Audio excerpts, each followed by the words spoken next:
Good morning, everyone. Good morning. Good morning. I hear somebody in my washing machine. Good morning. It's always a good thing when I can sit in here. Guys, that is like peace. Chelsea, just FYI, you've got littles. I'm sitting on a call. My 10-year-old is doing his laundry. That is peace as a parent. So I'm just going to say that. I'm going to pop in our chat and say book club starting. Thank you guys for being so dedicated to be here. 3968290. I know my Zoom number. I do not know my son's phone number. Is there something wrong with that? I don't ever have to dial it to call him. I should probably learn it. Good morning, Jimmy. Good morning. Good morning. Okay, did we change? Oh, there we go. Book club starting. All right, so we are on, what numbers did I say? 15, Chapter 15 and 16. So good. We're getting to the end of the book. We're getting there. Oops. What just happened? Amy was, oh, here. Sorry, I clicked something and I don't know what happened. I'm making you the co-host so that if I'm not, okay. I see her now. It's good. All right. Okay. So again, we are the Slight Edge. Oh, we got to mute. Yeah, we need Amy, to get her muted. Bless you. There we go. Yeah. Actually, Sherry, you just unmute yourself here there we go. Unmute yourself. I just wanted to mute everybody coming in so that then we don't have catastrophes. All right. Cultivating slight edge habits. Gosh, there is you could not convince me that the way that we do business is not divinely inspired, because we're talking about cultivating slight edge habits and setting goals. And what are we doing? We are starting the 60-day reset on our businesses this week. It is just perfect. It is absolutely divine, perfect timing. And with some of Sherry and I were talking about this with some of the trainings that we've been sharing over the last couple of weeks, it just goes straight into this. So let's jump in. Cultivate slight edge habits, slow an act, reap a habit. So slow, it's early. Sow an act, reap a habit. Sow a habit, reap a character. Sow a character, reap a destiny. I love it. Yeah, it's kind of like what we were talking about with the neurological aspect of a 60-day focus, right? Where in the first, 20 days, you're breaking down those neural pathways that have been the bad habit or the adverse action that you want to get rid of. In the next 20 some days, then you are rebuilding those. And then in the next period, it's no longer a habit because you've set a habit, it becomes part of who you are. For somebody who has a hard time historically getting into new positive habits because I just don't pay attention for that long, that was hope. I don't know if that was hope to you guys, but I was like, if there is a promise that this will sit into the very being of who I am, and I will just need to do it, just like I need to mix up my Slim every morning. Have you guys ever missed a morning of Slim? I think that this is the best example I can think of. What happens to you? The whole day doesn't work. Nothing works until you remember it. What is it? What is wrong with me? Nolan has done that before. He's like, I just feel off. And then he's like, I forgot to have a Slim this morning. And I have to say, that is something that I actually kind of struggled with on the reset. And I think it was more mental than anything else, because I know that when I have these things in the morning, the lights, right? Or not, I was saying about the lights come on. The on switch was not found. It was dark in here. Yeah. So becoming automatic. The first thing that really stood out to me was at the bottom of page 15. With all that habit awareness, we tend to overlook the enormous power of positive intentional habits. And again, why I love this community, because we talk about being intentional habits. Yeah. So we're talking about 2 different kinds of habits, those that serve you and those that don't. Were you guys able to think of some habits that don't serve you? Sure, walking through the kitchen and picking up the nuts and putting them in my mouth. Not inherently bad, however. Yeah, exactly. That's interesting. First trip might be fine, but the 10th probably isn't good. Mm-hmm. Mm-hmm. Yep. We could go back to walnuts. We won't go there. I feel like I'm finally being freed from my walnut issue, but that was a habit that needed to be broken really fast.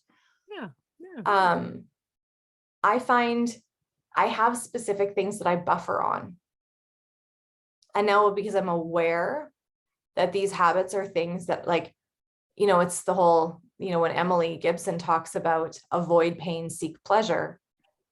Now I have this little Emily voice in my head that's like, avoid pain, seek pleasure, avoid pain, seek pleasure, stop doing what you're doing right now. Like, or if you're doing it, just be aware that you're doing it. Are you choosing it? Because buffering is not inherently awful. You can watch Netflix. And that's actually something that I really appreciated from her, from Emily's coaching. Because for how many years, guys, did we hear no more TV, no more doing, you know, like, you know, use those times for doing your business, right? And Emily's going, you know, it's actually okay. You can have some space in your life where you choose to buffer, but make it intentional. Like, set aside a period of time. You can do that. That's okay. But if you're doing it for an unhealthy reason, you need to ask yourself, why? Why are we doing this? Okay, brain, that's interesting. Why are we choosing this? I totally got caught. I don't know, Sherry, if you've been there, but in the middle of 218, getting up early can become a habit. So can getting up late and staying up late. So that one I'm super, I'm doing better at changing. Whining, complaining, and criticizing can become a habit. So can praising and appreciating. And of course, I didn't think about myself, because I started thinking about my children, because it's way easier to think about them. And I thought, you know, if they had a bad habit of like leaving their shoes in the middle of the entryway, I'd probably do something about that, because I'd trip over them. And right. But do we hold ourselves or our kids accountable for whining and complaining? Because it is a bad habit. And that is one of those weeds that can just go, like, it can take root, like way, way, way down. And it's a difficult one to fix. I think in a lot of cases, we're not even aware of some of the habits that don't serve us. And so I do think that actually taking each of those little items, brush your teeth. Does brush your teeth serve you or not serve you? Well, just in general, we think it serves us. So it's a good habit. So we judge the habit. And I guess that's kind of where I'm going on this is we tend to judge habits as black or white. Mm-hmm. I don't think that's necessarily true. And I think that's what Emily is saying. Yeah. Watching TV is not a black habit Yeah. versus a white habit. It's just something we do. It doesn't make it right, wrong, bad, or good. It's a choice. And if it's that question that you said, does it serve you? Does it serve you? And you know what? Sometimes it does. Mm-hmm. Sometimes it does. And sometimes you can say, the whole thing about getting up, and that's an interesting one for everybody. Like, so you get up at 8. Is that late? Is that early? Exactly. Is that the right time? You get up at 6. Is it late? Is it early? Is it the right time? It's later than lots of people get up at 4. Like, we tend to judge these habits when maybe the better question is, does the habit serve you in the way my life is structured now? If you're a mom who's been up half the night with baby and you're finally getting some sleep, and there's another adult in the house looking after children, for heaven's sakes, don't beat on yourself because you're getting some sleep at 8 in the morning. So I think going past the judging black or white, let's move the question into, does the habit serve me at this time in my life? And I think it's that at this time, like today, Yeah. does Yeah. this serve my goals? Does this serve where I want to be at the end of the day? Yeah. Right? Like, can we go to sleep again? Because I feel like sleep is such a sleep is so close to my heart, right? Mm. I could have things set up and for whatever reason hit a wall. For me, when I am processing emotions, if I am doing work like emotionally, like some of the stuff that I'm working on right now with Dr. Tina, it drains me emotionally. And so then I could beat myself up about having a nap in the afternoon because, well, you actually don't need a nap. It's you could power through it and you could just go, but you know what? I'm a nicer human when I have a sleep. Yeah. And my family will appreciate it more if mom just goes and has a little 20-minute nap.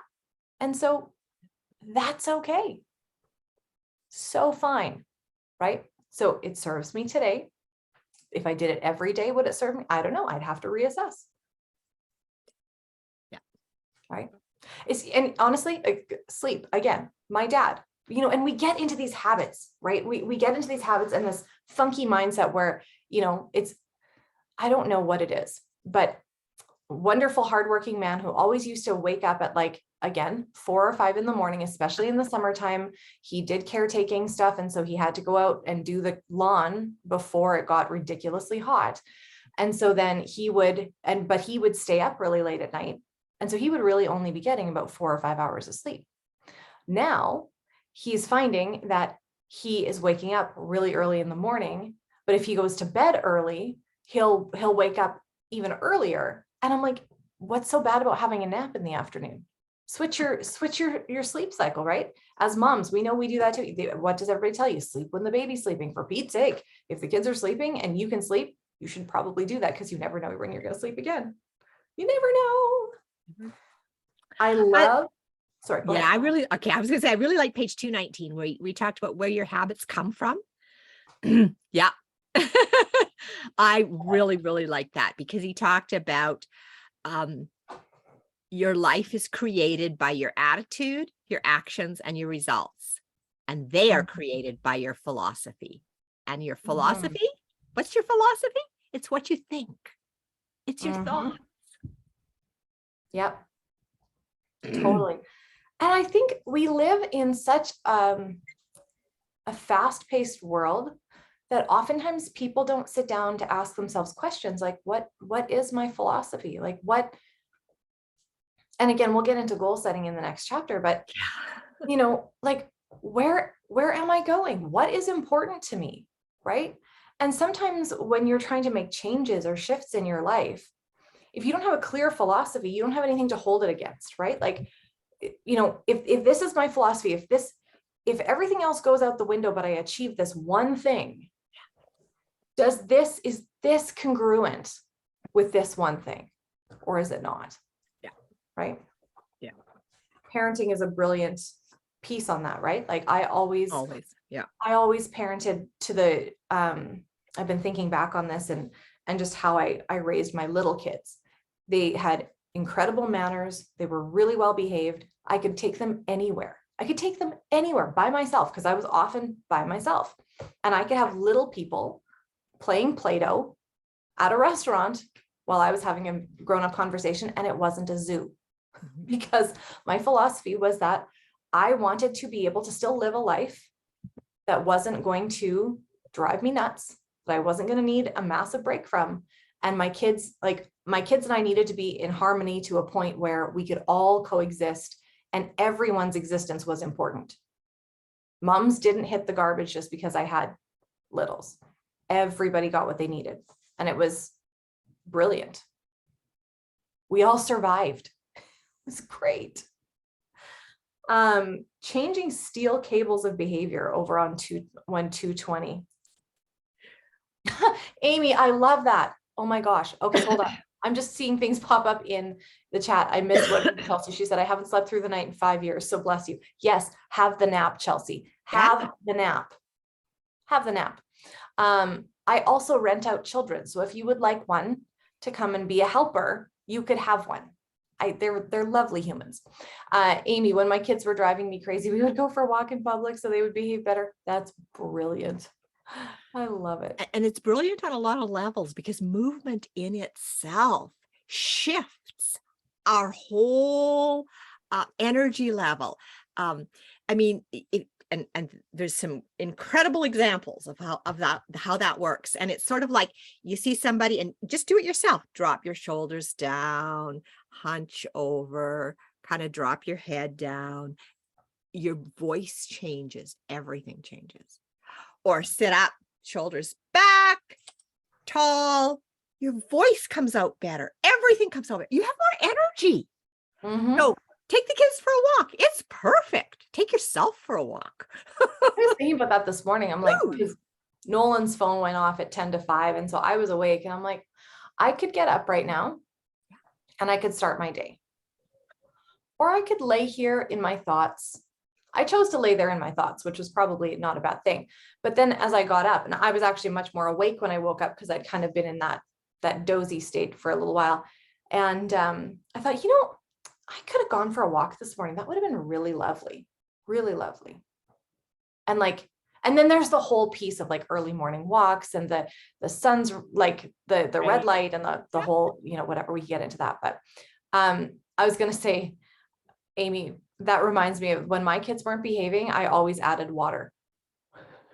My philosophy was just add water. If everything is going south, something with water and everybody changes. But I honestly think it's the same as going for a walk outside. You're changing your environment, you're changing the stimuli. And so then, water always changed something. I don't know why. So on 220, cables made from your right choices uphold and support you. Those made from wrong choices imprison and restrain you.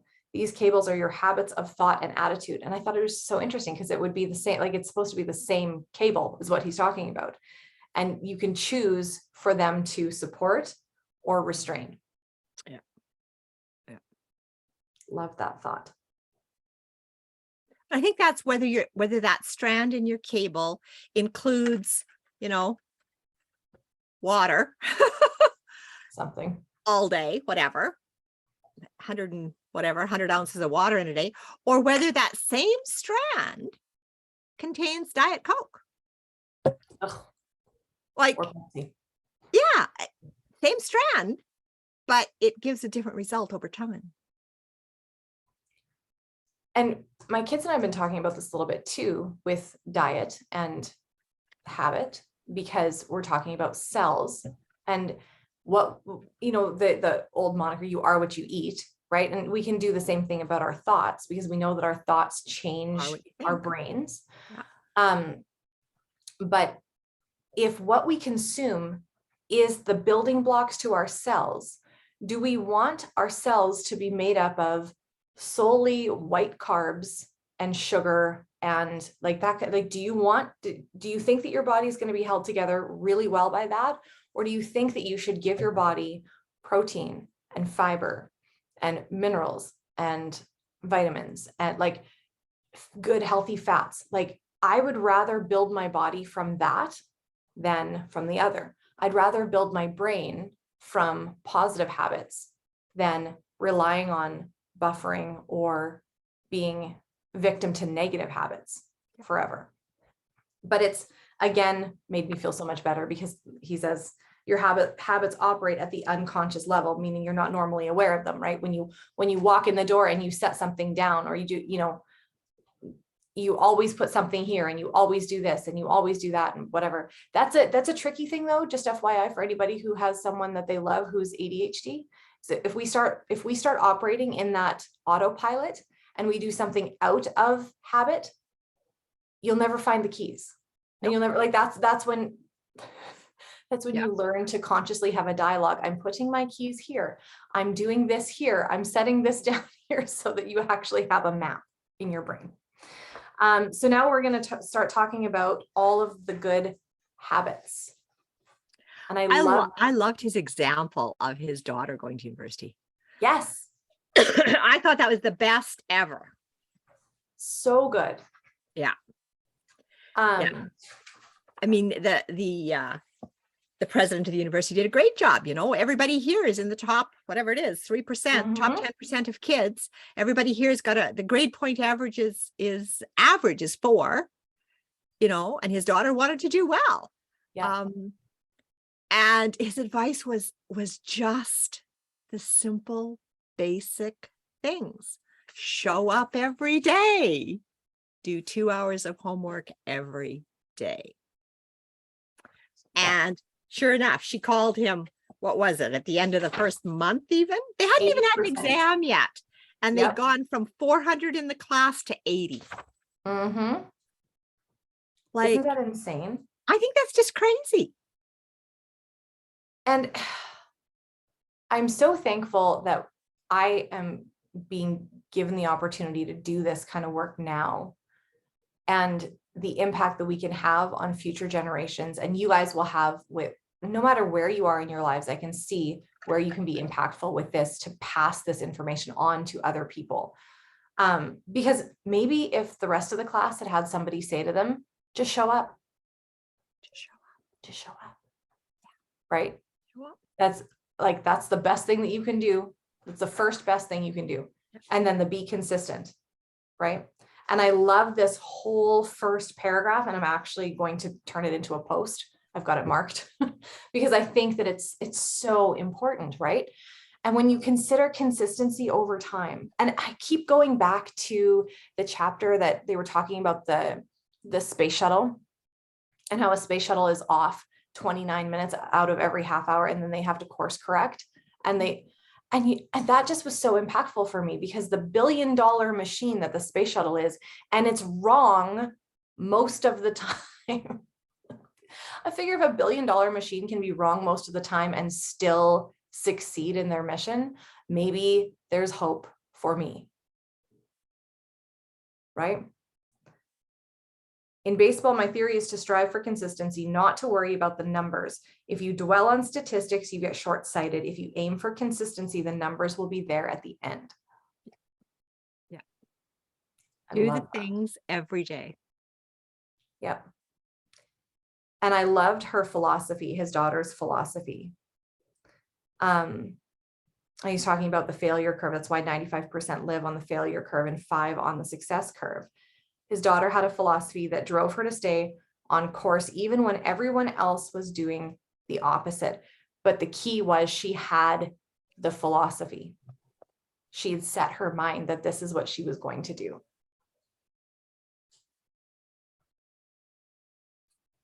And they're talking about showing up consistently is more than half the battle. Yeah. So habit 3, have a positive outlook. I appreciated that. Consistently positive outlook gets you further along, moves you towards your goals. I did appreciate in this chapter, or this section, where he said we're all going to have bad days, and it's okay to have bad days. Absolutely. And when you're in the funk, be aware you're in the funk. Yeah. Walk yourself through the funk. Get help to walk through the funk. Don't drag anyone down in the funk with you. Have a nap. Have a nap. Have a nap. And know the path out of the funk. Yeah, no, I think that's. Did anybody else think it was impactful at the top of 224, where he was talking about how they did a scientific study on people with a positive outlook, and they found that they lived longer, had happier marriages, and they were more successful in their careers simply by having a positive. I mean, I'm sure it wasn't simply by having a positive outlook, but those people who have a positive outlook attained likely a lot of the other habits as well. But the positive outlook people even had a lower heart rate, like less heart disease and strokes, better immune response. Like, And I do think it's because it connects to other things that support a healthy lifestyle. absolutely. And we could go into the sciencey piece of like Yeah, we positive could. and negative ions and like all of the, how your thoughts affect your health. And then we're into like Caroline Leaf and all Yeah, of that stuff. But we could. it's a thing. Yeah, but it's not the book today. No, but then it takes me back to that. Sherry, I know you're not a terribly big movie person, but in Legally Blonde with with Reese Witherspoon back in like I think that was, I don't know, early 2000s or late 90s. And she is talking about, she's defending her, I guess it's Legally Blonde too. She's defending her client and she is a fitness instructor. And I've referenced this before. And she's like, exercise gives you like a release of the happy hormone, right? It makes you happy, and happy people don't kill their husbands. Like, and it just referred me back to this, like, happy people don't kill their husbands, which is why we live long. Yeah. Anyway, That's a great defense. well, yeah, it was true. And she didn't kill her husband. So anyway, attitude creates actions, creates results, creates destiny. Absolutely. And there's all of that in there. If you guys, honestly, if you haven't caught up to these these chapters are gold, and they're short and they're quick and they're loaded. So please, please, please, please, please, please, please. But I also laughed. Being in the I laughed fun. on page 226, where he talks about it takes a long time to grow an old friend. And this society we're in that thinks everything should be instant, like you don't have a friend in an instant. It takes a little time. And it like takes a little more time to develop depth of friendship or depth of whatever it is your goal is. Totally. I'm super interested in now reading. I actually downloaded the Audible of Outliers. Yeah. So I'm interested to listen to that. But it's that whole concept of the 10,000 hour rule. And we've heard that before. And so I did a little bit of a different calculation on it, because just that I felt was a little bit more applicable for Plexus, or for leaders that were really intentional in wanting to grow themselves through Plexus, just to see how long that would be, right? Because I'm sure there are some of us that think we've been here for a hot minute and, pretty consistently here. Like maybe there's been some blips, but I've been, plugging in the hours pretty consistently. How long would that actually take, right? And so if a person put in 4 hours a day of work into your business, so mindset, and I'm talking all of the things, full spectrum, 4 hours a day, 5 days a week. All the things on the winning sheet. Everything. Not 4 hours scrolling Facebook. No. And when I say 4 hours, I don't say that sheet is going to take you 4 hours. I'm saying if you chose to be a super intentional leader and said, I'm committing to this many hours a day, what can I do in 4 hours?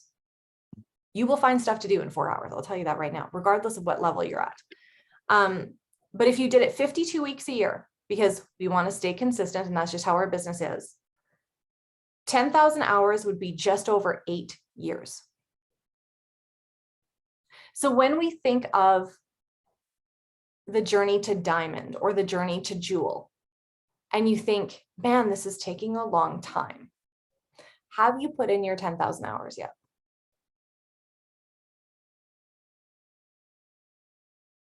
And it can't just be the same 10,000 hours. We were on a call with Dr. Tina this week, and she was like, leaders need other leaders. You need other people surrounding you, not necessarily just talking at you, but you need to be conversing and exchanging. You need to be in coaching groups. You need to be in things like this that we're doing, the 60-day thing, creating relationships, learning from one another. We need that. That needs to be part of the 10,000 hours. Discussions and coaching and learning. It just simply does. So I hope that piece encourages you and doesn't bury you, where you're like, oh my gosh, like Chelsea's fairly new with us and she's probably going 10,000 hours. Well, you know what? If you tracked how many hours you've already spent nursing babies or feeding babies, be encouraged. You've probably got quite a few under your belt there. But yeah, the question is, am I willing to put in 10,000 hours or more to get what I want? Right. And that's the other thing. It's weighing. Do you really want what you say you want? Yeah. Because it's okay to say, no, maybe I don't actually want that. Because otherwise you're just fighting against, you're just fighting against yourself internally. Hi, Amy, do you have something to say? Yeah. Good. Maybe the other piece of that isn't that, am I willing to put 10,000 hours into this? Maybe it's, am I willing to put 10 hours in? And am I willing to put these 10 hours in a week or in a month? Mhm. And sometimes that changes, and it's allowed to change. You can put 10 hours in this week, and next week, life went crazy. And the week after that, you're like, you know what? I can put 10 hours in 3 days. And then I can put another 10 hours in 3 days.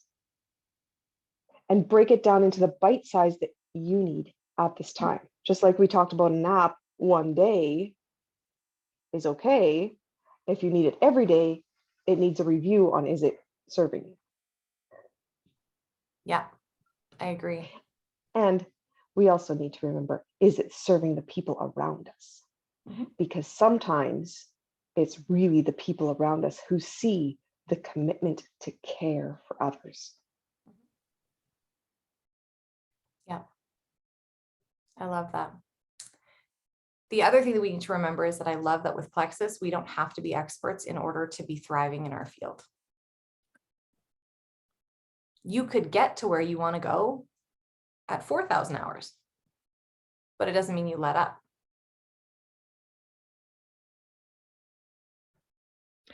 Yeah, I think maybe we do need to clarify that this 10,000 hour rule, sort of this key to outrageous success, does not say 10,000 hours to diamond. It doesn't say 10,000 hours to emerald. It's not saying 10,000 hours to a specific goal. It's saying 10,000 hours for yourself to be whatever your dream of success is. And I think about parents, and I didn't do the numbers in terms of parenting, but how many hours of parenting are involved in bringing that infant to what we might consider adulthood, which is not necessarily the end of parenting. However, a milestone on the journey. But don't you think that that's okay? So speaking as a grandparent, don't you think that that probably correlates fairly well into the wisdom that you carry as a grandparent, where it's like, yeah, you know what? I've done my 10,000 hours. I look at like you, and I look at Diana, and I think like there's so much wisdom because there's been so much practice. And then that's when we get to lean on those that have done the 10,000 hours and have made the mistakes and made the fixes and all of the things. Yes, parenting never ends. No, it doesn't. No. Yeah. But I think I like the comments that people are like, you know, grandkids are the ones that you have for fun or whatever it is, right? Like those are the kids that you really get to enjoy. And I don't necessarily think that it's because they're just your grandkids, you can send them home at the end of the day, but I honestly think that it has a lot to do with the fact that you've got so much experience under your belt by the time you get to the grandparent stage that you're like, yep. Mm-hmm. That would be my uneducated grandparent angle, because I'm not one yet. Please, Lord, give me more hours. I'll wait for a while. Habit 5, cultivate a burning desire backed by faith. This one, I mean, we can say like you need to have like faith in yourself. Like you need to have, you need to trust yourself. But I think that this is where, for me, I deviate and I go, yeah, you know what? Backed by faith, for sure. But if we go back and we look at when he was talking to when he was talking about Dan Buettner, and he was talking about the Blue Zones lessons for living longer from people who've lived the longest. And one of the focuses, number 7, was play an active role in a faith-based community. And another one was take time to de-stress in like prayer. I think that actually fits so much better in here, number 5, because I know that I would be absolutely nowhere in my business if it wasn't for the role that I allow God and the Holy Spirit to play in my business. And I'm just learning more, even though I felt like I've done that for years, but I'm learning more of how to access that. And we'd love to share more with you, because I'm hoping to goodness that she does another supernatural advantages of doing business by the Holy Spirit. I hope she does, because that was just an amazing course. But I really do feel like that's honestly often the difference with Plexus people, is that we have a very strongly faith-based community, and people are putting God first. I had somebody comment on it was the Jewel training that that wasn't last week, it was 2 weeks ago now, right?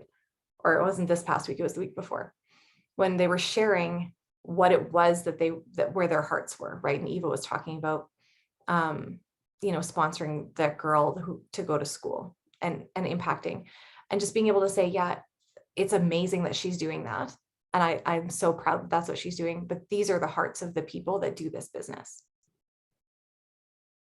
And when that, again, plays a part of your philosophy as to why you're doing things, it's not just to buy the newer car or to get the newer house or to wear the newer shoes or, whatever.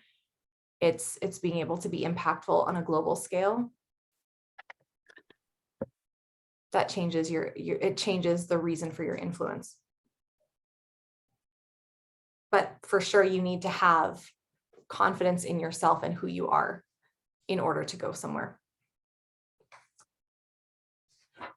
Being willing to pay the price and the practice slight edge of integrity. I just want to get to the goal part, and we're already at like 20 to 10. So I want to stop on being willing to pay the price for a minute. sure. Because I think there's so many different kinds of prices to be willing to pay. And, the TV one, give up TV.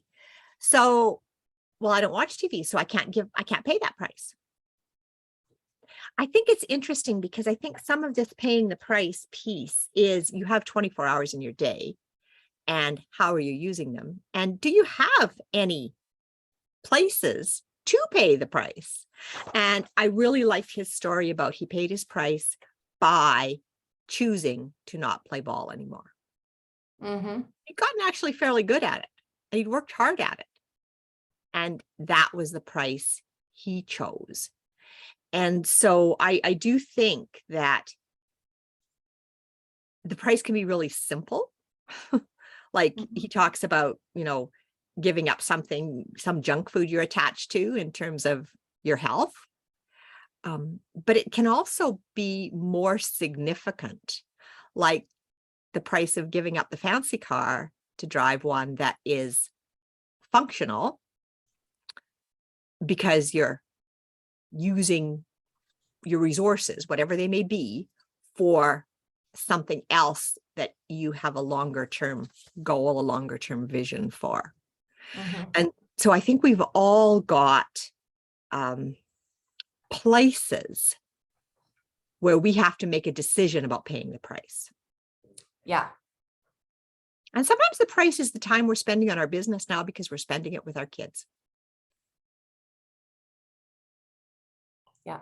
And it's an awareness that we're making a choice, and an awareness of how valuable the choice is to us long term. Mm-hmm. Yeah. And sometimes people won't understand the choice that you make on it. Oh, other people? No. But as long as you have the long term in mind, and you're willing to continue to reassess over and over and over again to make sure that it's serving you and your long-term goals, right? It's sort of like kind of like what Amy was talking about again with like the 10 hours or whatever, right? Yeah. If you're in a place where you're like, you know what, I need to make more money with my business. Like I need to. A person may need to really critically look at their schedule and go, okay, I can sacrifice short term these particular things for a long term. And that's when the real measurable, attainable, like that's where the goal setting really comes in for the next chapter, and being really specific in your goals. And, you might need help setting goals. You might need, like he says, you might need to read a whole book on setting goals, or you might not. Here's a chapter, right? I really did love that the video that we shared, or no, it wasn't a video, it was the podcast by Kristen Voss on goal setting. Which we will share it in the 60 day business reset again. Because I think it's so important, because I think sometimes goal setting can be crippling, especially if we have some past trauma attached to goals. Yeah. I did like, if we'll move right into chapter 16, because I did like kind of his overview on goal setting. And it honestly, it is an overview. It's a chapter. It's not a whole book. Yeah. There's a little more to it, but yeah, he makes it really clear, specific, give it a deadline, write it down, look at it every day and start. And I think that's the key. It's like you make a decision to start, and then you actually have an action attached, not like the frog that decided to jump off, but the frog that decided and then did jump off. Exactly. And I'm going to go back to the pinning your notes or pinning your reminders on your phone. Yeah. I mean, I can stick sticky notes in my office all day long, but if I'm not in my office and my goals are on a sticky note that are supposed to be in front of my face in my office, when am I going to see it? Right? Our phones are brilliant. They're in our hands often. I was getting harassed by somebody the other day because I drop my phone all the time. And I'm like, okay, so how often is your phone in your hand? How often is your phone in your hand? And that person was like, well, like twice a day. I'm like, well, then you should never drop your phone. Because if you only pick up your phone twice a day, the chances of you dropping your phone are a lot less than me, who literally carries my phone in my hand. I don't put it in my pocket. It is in my hand almost all the time. So am I going to drop it much more often than you will? Yes. Yes, I will. It's just a thing that happens. But being able to see this little thing, if you guys weren't around when I explained it, send me a message and I'll explain it to you because it's brilliant. But also being able to put your goals on your home screen. I love Cheryl Norleen always has the greatest home screen going on her phone. Sherry, I don't know if you have a goal setting home screen or not, but Cheryl's is always so awesome. And she's got a picture of herself and she's got like what her goal is and whatever. So every time she goes to open her phone, it's right there. I love it. So if you like, you can figure out how to do that, but I would encourage you to do that. And even if your goal doesn't change month to month, I would encourage you to change what the screen looks like, so it doesn't just become one of those things that you're seeing.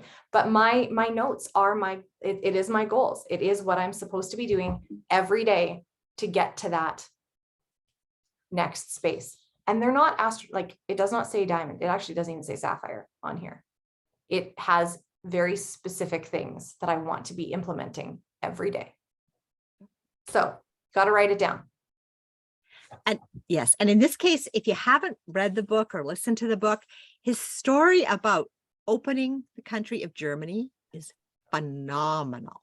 Mm-hmm. The opportunity that they had nothing. Didn't know anybody in Germany. And the whole starting with, do you know anybody from Germany? Mm-hmm. So applicable. Yeah, so applicable. Like, so applicable. Just start. Do you know anybody from Germany? Mm-hmm. And the whole concept of don't wait for the perfect plan. Just get started with a plan, because the plan is going to change. And the reason that you can't start with a perfect plan is because you don't know what's going to happen in step 3 and 4 and 5. So start start with whatever plan you can come up with. You know, ask if we know anybody from Germany. Who knows somebody from Germany? And get started, because then you can move on to, okay, now what? But you can't do the now what at the beginning because you don't know what that is. Can we talk about analysis paralysis for just 2 seconds? Yeah. Because it is something that I struggle with for sure, because I like to know, right? Like I like to be prepared. I like to know the answers so that if something were to happen, this is what we would do. But exactly what Sherry just said, sometimes you don't know until, but it goes back to the philosophy. If you know what your philosophy is, if you know what your basic values are in your business, like I can think of a few times in my business where I was treading in waters that I had never been in before, but I knew exactly what I needed to do because my values were so squarely in front of my face. The importance to me has been to make my team feel loved and appreciated and supported through everything. To be transparent with my team, to show growth, and to lead by example. Like I can think of when we didn't hit Emerald the first time. I had never been in that position before. Any rank that I had set and I'd set a goal for, and it was a time measured goal, we hit it. That was the first one that we missed. And I had never been there before. Failure was not something that I was comfortable with. I don't know that any of us are comfortable in failure. But I knew that I knew that I knew that I knew, because it was here, it was a value, that the most important thing that I did, well, sorry, I shouldn't say it that way. What was going to be remembered wasn't going to be the failure, quote, it was going to be how I dealt with it after. It was going to be how I lived as a leader to my team after we didn't hit that goal. And I knew that that would influence other people who missed a goal. And that I couldn't lead other people missing goals if I never had.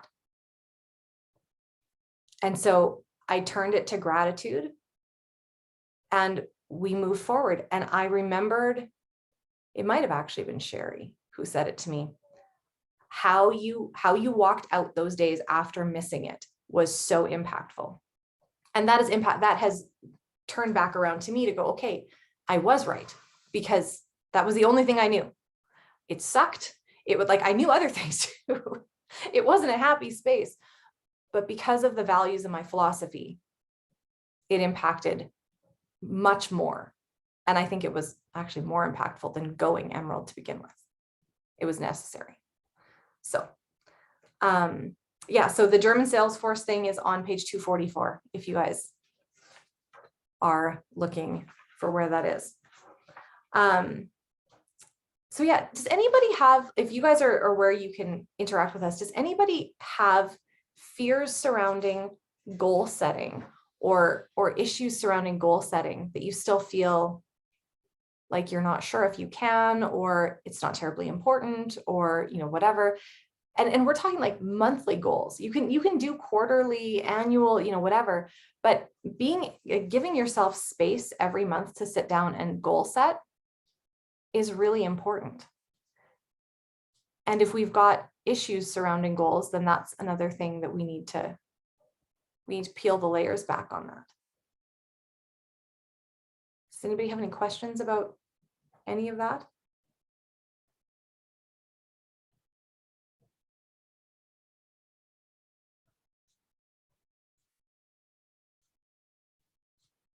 I loved that in the Kristen Boss podcast, she said the whole purpose of setting the goal isn't actually achieving the goal. It's the learning through being intentional about it. And this is where you're going. And there's no doubt in your mind that that is where you're going, because you need to learn. And we talked about this, I think, on our team call on Tuesday, watching the gals go Emerald. you know, where Helen went Emerald and a couple of them didn't, but seeing them grow through all of that, they're much better leaders than they were at the beginning of last month, because you had to walk through it, right? Just like you said, Sherry, you don't know the answers until you've been there.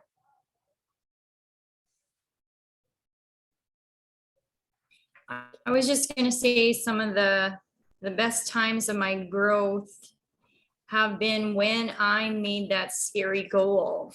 And like you say, that is when you really figure out yourself. That's when you really start seeing yourself for who you are. Everything gets uncovered. And I think so many times, just talking about our business, going for those ranks, right? When you didn't know if you were going to make it. Wow. That is just one of those things in life that it really tests you, right? And I think right now my goal is very different right now. I would love to say that my goal is focused on solely my business, but my goal right now is for Jimmy Lou to get well. And I have some things that I'm starting to set up in my mind and what I need to focus on, so that when I fully get home, I'm trying to get well in here too, but you know, it's a little hard in the hospital. You got to adhere to some of the things here, but when I get home, there are things that I need to focus on, right? Getting back into eating certain foods and exercising, doing extra alternative things, because that is going to be very important in this fight that I have right now. So it's, you know, so that's my goal. And yeah, I want to get well again. This is something I've never experienced in my life, and I'm experiencing now. But this can really take you over, right? And I don't want it. I want it to just be, as someone told me, I want it to just be a chapter in my story, in my life story. So, yeah. Anyways, but yeah, goal setting. I will read that chapter. It's interesting, Jimmy, because it may be, and you don't know, but it may be the chapter that is giving you the most to give to others. It may be the chapter that is what everyone gains the most value from. Because so often it's the hard things we go through that are the gifts from God for us to help others. And I was going to say, I am so like, do I want you to go through what you're going through? Absolutely not. If I could wave my arms and make it just absolutely disappear, I 1000% would. But the wisdom that you are gaining and what God is doing in you at the end of this, like it's going to be the most beautiful thing. The wisdom that you're gaining, and like and some of the things that you've been telling us about relationships that are coming around, and just some really cool stuff there, like the stories that you're going to be able to tell. I hope you're writing some of this down, Jimmy. Like, I hope you're journaling. Yeah, I'm trying to. I have a little notebook, but you know, every time my husband comes in, I have to make a list of things that he is supposed to bring in, and I keep forgetting my journal at home. So I'm kind of mad about it. So I do have a little notebook, but yeah, I need to journal more. Part of it is, as you guys noticed, my Facebook has sort of been and Instagram has sort of been my outlook of sort of journaling my thoughts and where I'm at, and connecting with people. People want to always know where I'm at with things. And so that's part of my journaling too, is just putting out on Facebook where things are at. So yeah, or what's on my heart that night. So, yeah. And I love that you're sharing all of that. Like, it is such a blessing to be able to walk through it with you. Thank Absolutely. you. I just want to put a plug in because we're almost done here, but a few of us have done a program with Dr. Tina Hay called Soul Detox. And if you guys want to hear more about it, I would love to link it maybe in our chat. If you feel like Diana, you said your goal is to repair some relationships that have been broken. And I think that that's a wonderful goal. I want to just put a plug in for Soul Detox because it is just an amazing tool to really look on the inside to see where some of these things are coming from. Yeah, again, who you are, like, who are you really? And the beliefs or the false beliefs that we have about who we are just impact so much of us. I don't know. I'm in the middle of going through it right now, and the changes that I've seen in myself, and Nolan had said even before I had started the course, even just the decision to do the course, he's like, this would be worth all of the money that we've spent even before I'd opened the book. So right now it's a video course. It didn't used to be a video module course, and then you can add on personal coaching at the same time. But yeah, I don't know. Does anybody else have anything else to say about that? I will just say something about that.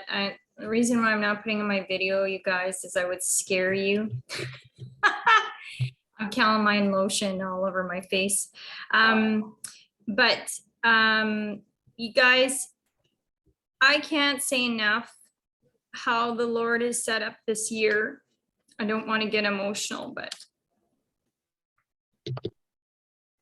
I think I was supposed to see Dr. Tina through the time that I did with my dad passing away. And then it's like it cleansed my soul that I knew before I walked into this season of my health, I don't need to question anything about who I am in Jesus Christ. There is nothing I need to question. That was cleansed, that was renewed, that was fixed. Anything that yes, it was like my heart was repaired for this season. And yeah, I mean, and it was really funny because I wanted to do more with Dr. Tina, and then I just felt like, no, it's probably just not the right timing. And and I wish I know there'll be more seasons in life that I can go back and I can do some more stuff with her. But man alive, if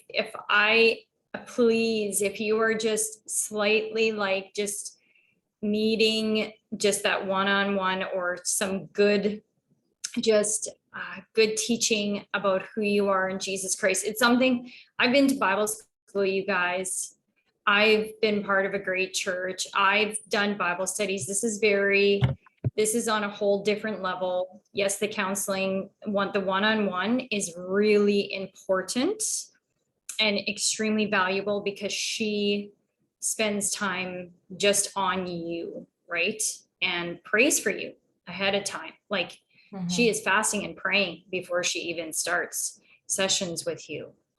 She's really, she wants to know you. So I'm just so glad that I did Dr. Tina. And yes, it's an investment, but you know what? I don't think twice about that investment now where I'm at, not even twice. It was something I needed to have happen before I went through this season. Yeah. Yep. I was actually thinking about that, Jimmy, in regards to what you were going through and how thankful I was that you chose to jump in with her. Yeah. And even just on the healing level, because you're not battling any of that on the internal, I think the acceptance of healing is so much easier. We love you. Yep. We are cut off 10 o'clock. Thanks, guys. Have a great week. We will talk soon.